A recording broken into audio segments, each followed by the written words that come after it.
Olá, irmãos. Saúdo cada um de vocês com a graça e a paz de nosso Senhor Jesus Cristo. Amém? Meu nome é Miriam Anita e eu estou aqui só para explicar para os irmãos aquilo que eu entendi do texto que a irmã Carmelita Graciano escreveu chamado Imitar é Natural. Esse texto está no Manancial, que é uma publicação de meditações diárias da União Feminina Missionária Batista do Brasil. Então eu só vou contar para os irmãos aquilo que entendi. Eu não escrevi o texto, ok? Então, isto dito, podemos iniciar orando. Senhor Jesus, em teu nome pedimos que tu continues tendo misericórdia de nós, Senhor, e continues nos ensinando e que possamos ter corações que realmente estejam dispostos a aprender. Que realmente, Senhor, a gente esteja disposto a colocar tudo o que a gente aprende em prática. Obrigada, Senhor, porque apesar do que a gente é, o Senhor sempre tem paciência conosco. Em teu nome é que pedimos a tua bênção e perdão dos nossos pecados. Amém. Bem, irmãos, então hoje nós leremos para a nossa meditação o capítulo 6 de Hebreus. Então vamos lá? Bom, assim vamos em frente, a fim de chegarmos aos ensinamentos de adultos, deixando para trás as primeiras lições da mensagem de Cristo. Nós não vamos colocar de novo as bases dessa mensagem, isto é, a necessidade de abandonar uma vida inútil, de crer em Deus, os ensinamentos a respeito do batismo e da cerimônia de pôr as mãos sobre os cristãos e a ressurreição dos mortos e o julgamento eterno. Vamos em frente, e se Deus quiser, é isso que faremos. Como é que as pessoas abandonaram a fé podem se arrepender de novo? Elas já estavam na luz de Deus, já haviam experimentado o dom do céu e recebido sua parte do Espírito Santo, já haviam conhecido por experiência que a palavra de Deus é boa e tinham experimentado os poderes do mundo que há de vir. Mas depois abandonaram a fé. É impossível levar essas pessoas a se arrependerem de novo, pois estão crucificando outra vez o Filho de Deus e zombando publicamente dele. Deus abençoa a terra que recebe a chuva, a qual muitas vezes cai sobre ela e produz plantas úteis para aqueles que trabalham nela. Mas a terra que produz mato e espinhos não serve para nada, e ela corre o perigo de ser amaldiçoada por Deus e acaba sendo queimada. Porém, ainda que falemos dessa maneira, meus queridos irmãos, estamos certos de que vocês têm as melhores bênçãos que vêm da salvação. Deus não é injusto. Ele não esquece o trabalho que vocês fizeram, nem o amor que demonstraram na ajuda que deram e ainda estão dando aos seus irmãos na fé. O nosso profundo desejo é que cada um de vocês continue com entusiasmo até o fim, para que de fato recebam o que esperam. Não queremos que se tornem preguiçosos, mas que sejam como os que creem e têm paciência, para que assim recebam o que Deus prometeu. Amém? Bom, então o texto chama-se Imitar é Natural. O versículo escolhido foi o 12, que diz assim, olha, de modo que vocês não se tornem negligentes, mas imitem aqueles que por meio da fé e da paciência recebem a herança prometida. Então aqui a irmã Carmelita Graciano, ela dá 3 exemplos sobre, exemplos comuns, né, sobre pessoas que imitam umas às outras. Então, o primeiro exemplo que ela dá é a respeito de uma mulher que observa a outra alimentando as aves. Então, ela diz assim, ó, que a moradora da casa da frente passou a alimentar as aves da região depois que ele observou que a sua vizinha do lado oposto as alimentava todos os dias em horários regulares. Então, quer dizer, uma observou a outra dando de comer para os passarinhos. E aí, aquela que dava o alimento primeiro, o que ela fez? Foi necessário que ela ficasse atenta para que no tocar da obra total, né, como disse, no frigir dos ovos, não se servisse alimentos em excesso, quer dizer, as aves não comessem demais, os passarinhos não recebessem comida demais e acabassem sujando a calçada ou provocando o desperdício dos grãos. Então, às vezes, a gente quer imitar alguém, mas não observa na totalidade como é que a pessoa faz. Bom, outro exemplo que ela dá aqui é do menininho que fica andando pela casa, imitando o pai nos seus passos e nos seus trejeitos. Isso é muito comum, né? Então, esse mesmo menininho agora batia o estojo de barbear na borda do lavatório, né, da pia, ao realizar a mesma tarefa, embora os primeiros fios de barba lhe estivessem despontando sem pressa e imperceptíveis. Então, é comum, né? O menino fingir que está fazendo a barba, sem ter nenhum pelinho de barba. É comum as meninas andarem com o sapato alto das suas mães, portarem a sua bolsa, só para imitar. Isso é muito comum.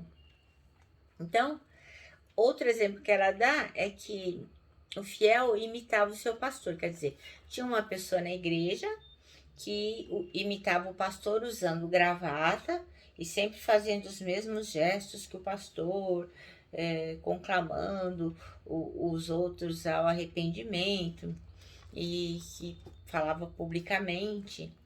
Mesmo que existe distância entre os dois tipos físicos, fosse muito acentuado. Quer dizer, mesmo que eles fossem muito diferentes, um fosse magro, outro gordo, um baixo, outro alto, enfim. Aquela pessoa, aquele irmão, imitava o pastor, usando o mesmo tipo de roupa e tal. E às vezes parecia até um pouco engraçado, né? Porque cada um tem o seu estilo de ser. Tem pessoas que você olha e fala assim, nossa, como a gente costuma brincar, né? O defunto era maior ou o defunto era menor, quer dizer, a pessoa que herdou aquela roupa não é o estilo dela, mas ela tá usando. Então, assim, não é incomum, né, que as pessoas imitem umas às outras. Especificamente nos dias atuais, quando a gente vê, por exemplo, na novela, né? Muitas vezes tem um tipo de penteado, ou um tipo de batom, ou um tipo de adereço, de joia, enfim, que aí todo mundo tá usando igual, né? Porque a moça da novela tá usando, então as pessoas querem imitar a cor da moda, enfim, aquilo que a gente vê na televisão. Então aqui no texto também diz que o apóstolo Paulo foi um dos maiores, né? Um símbolo, um ícone do cristianismo. E ele usou deste conhecido e natural hábito a imitação. Mas só quem ele imitava, né? A gente sabe, Jesus Cristo. E por causa disso, ele faz uma seríssima recomendação teológica. Ele fala lá em 1 Coríntios 11:1. Sede meus imitadores como eu sou de Cristo. Vamos combinar que precisa ter muita coragem de falar uma coisa dessa, né? Misericórdia. E assim, ele não conviveu com Jesus, porque quando o apóstolo Paulo chegou, quando ele se converteu, Jesus Cristo já tinha sido morto e já tinha ressuscitado. Mas mesmo assim ele disse, ó, sede meus imitadores, ó, você pode me imitar, porque eu sou o espelho de Jesus. Então, o texto aqui diz que a gente precisa imitar, tomar como exemplo os santos, os verdadeiros servos de Deus. Por isso, a gente precisa ser digno de ser imitado, né? E isso vai ser possível se a gente for imitador daquele que nos deu o maior exemplo, que é Jesus Cristo. Então, assim, é como as pessoas costumam dizer, né? Ah, você faz o que eu falo, mas não faz o que eu faço. Então, para o cristão isso não pode se aplicar, né? Obviamente, eu tenho um maior medo desse negócio, porque eu não quero ser exemplo para ninguém, para que ninguém me imite, porque assim, eu tento desesperadamente aprender com Jesus, imitá-lo, fazer o meu melhor. Mas, nossa, eu faço muita coisa errada e eu não quero que ninguém olhe para mim como exemplo, né? Mas eu me esforço para ser um exemplo do qual Jesus Cristo se alegre. Então, eu acho corajoso demais o apóstolo Paulo falar assim, ó, pode me imitar que eu imito Jesus. Olha, eu realmente admiro.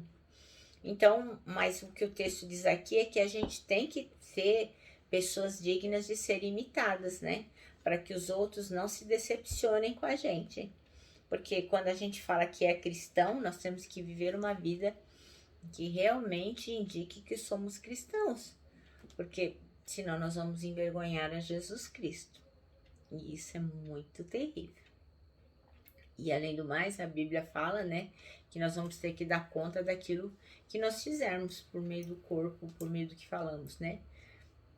Vai chegar um dia que nós vamos ter que dar conta ao Senhor de tudo o que tivermos feito, ou para o bem ou para o mal. Bom, eu quero contar uma historinha para os irmãos a respeito de um corvo. Ele tinha muita admiração pela águia. E ele ficava olhando aquela beleza de ave e falava, nossa, que maravilha. E um dia ele viu a águia voando num voo rasante, uau, e pegou uma ovelha e a carregou para o seu ninho lá no alto. E aí o corvo falou, deve ser uma delícia, hein? Comer um carneirinho, vou fazer igual. Vou agarrar uma ovelha e vou levar para comer também. E aí ele começou a sobrevoar aquele monte de ovelhinhas juntos e escolheu uma delas e uau! Cravou as unhas na ovelha. E o que foi que aconteceu? Na hora que ele suspendeu a ovelha, essa ovelha começou a balir e começou a se mexer, e aquilo foi ficando tão pesado para ele, ele não tinha ideia que a força da águia era tão grande, ele não tinha ideia que as patinhas dele não iam conseguir sustentar aquela ovelhinha lá se debulhando e fazendo maior confusão, e ele não conseguiu, e ele naquela agonia e a ovelha balindo. E o que aconteceu? Veio o pastor da ovelha e viu aquela situação. Quando o corvo quis fugir, ele estava com as unhas enroladas na lã do cordeiro, não conseguia sair. E o carneirinho gritando, balindo, e ele com as garras presas na lã, e o pastor vindo. Moral. O pastor veio, achou muito estranho aquele corvo agarrado nas costas da ovelha, todo enrolado na lã, tirou o corvo da lã, colocou numa gaiola e o levou para ser brinquedo dos seus filhos. E as crianças do pastor ficaram muito contentes, porque aí ficaram com uma ave, uma enorme ave dentro de uma gaiola. E a nossa historinha vai terminar aqui, porque neste momento em que o corvo ficou preso na gaiola, ele teve muito tempo para refletir que realmente, quando a gente imita alguém, a gente tem que ter condições de imitá-lo. A gente não pode imitar de qualquer jeito. Não pode ser sem pensar.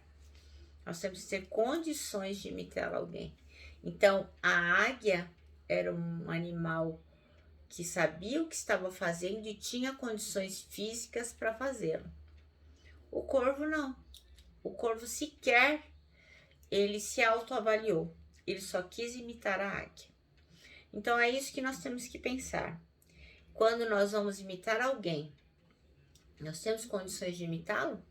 Em Jesus Cristo, nós temos condições sim de imitar Jesus Cristo, nele, só nele. Agora, quando queremos imitar de qualquer jeito, sem nos atermos à necessidade que temos de orar, de ler a Bíblia, de nos estar conectado com Deus para que os nossos planos e estratégias deem certo, nós vamos acabar como o corvo numa gaiola. Então, irmãos, eu vou terminando aqui, lendo a última frase do Manancial, que diz que o Senhor nos ajuda a encontrar sempre bons referenciais. Então, que não sejamos como o corvo, que escolheu um referencial alto demais e que não conseguiria jamais imitá-lo. E isso causou frustração e infelicidade. Eu me despeço aqui com um abraço fraternal, com o meu abraço de ursa. E lógico, né, com a palavra de ordem que é saudades.